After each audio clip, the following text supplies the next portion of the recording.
Here we have two T6.1 short wheelbase transporters, both the Kombis. Here we have the Trendline and the Trendline Plus.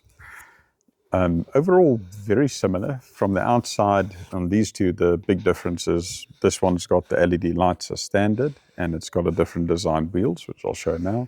And this one doesn't have the light option, which is because it's an optional one on the Trendline instead of the Trendline Plus. What I am noticing is the lights inside is different colors. Oh, okay, so it looks like it's a halogen one on that, and on the Trendline Plus, it's a LED. Okay, but the roof lights on both are LED lights there by the vents, as you can see here. Then, if we go towards the side where we can see the wheels, the Trendline Plus has got this design wheels where the Trendline has the normal Davenport design wheels. Then if we look on the inside here, the Trendline is missing these buttons, which on the Trendline Plus, and that's the biggest difference, is the drivetrain. This is where your rear diff lock and your hill descent control would be.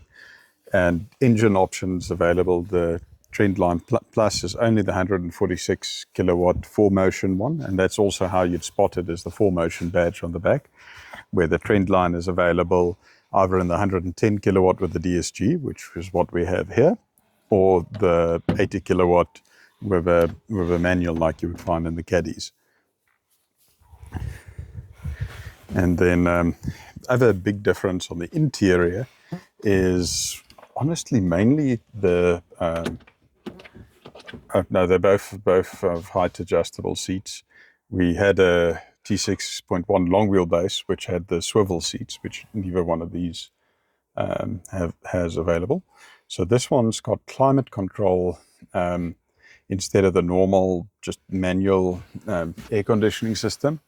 The weird thing with that, which I can imagine is nice for adults, is that it's got a panel at the back, and it's basically the identical panel that would normally be fitted here at the front for controlling the rear vents, is now at the back where, well, in our case, kids can reach them, which is Less ideal. Less ideal. Whereas on the Trendline, that panel is just a blank, and it's got it here, the same as what our long wheelbase had.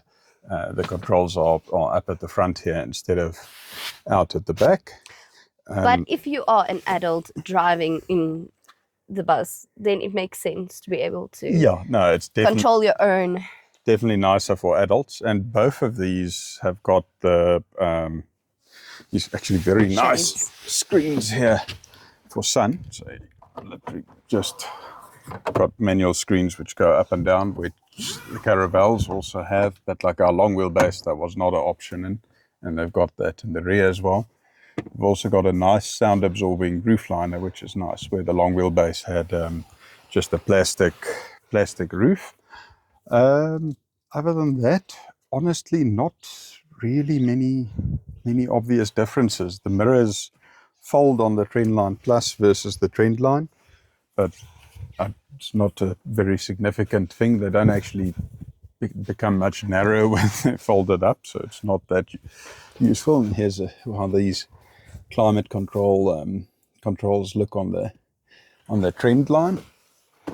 And then the lights option, but that's available on this one as an option as well. This one does not have automatic lights or automatic wipers, which the Trendline Plus has as standard, which with them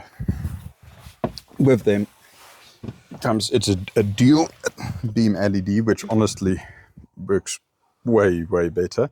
So here you've got an auto option on this, and the specific one has got the fog light / cornering lights as well. But these lights are amazing. We had them on the long wheelbase as well. We had that one as a rental for a while now. Ours unfortunately got hijacked. But the halogen lights on these are terrible, but the LED lights are really quite brilliant. Other difference is because it's a Euro 6 engine in the all-wheel drive one, it's got the stop-start, which you don't have on the 110 or the 80 kilowatt versions. Other downside with the Euro 6 engines is their battery management is terrible. So it'll often park the car at like with the battery at like 12 volts, and then after a weekend the battery will just be drained, which on the older design engines fortunately you do not have. Other than that, can you think of any other differences we've noticed? No, not much. Yeah, it's honestly very similar. Main difference being the drivetrain. So just to add something quickly, which my wife pointed out, is yes, ours did get hijacked, but we did talk to the insurance company, and the assessor that handled the case that's been there for quite a while did say we literally had the second long wheelbase bus that got hijacked, and he actually said, well, if we want to get something again, go for the Volkswagen because they're the lowest risks. And he was saying the Volkswagen and the Ford are quite low. The Mercedes and the Hyundai, they do take fairly often. But yeah, so hence we're back at the Volkswagen again.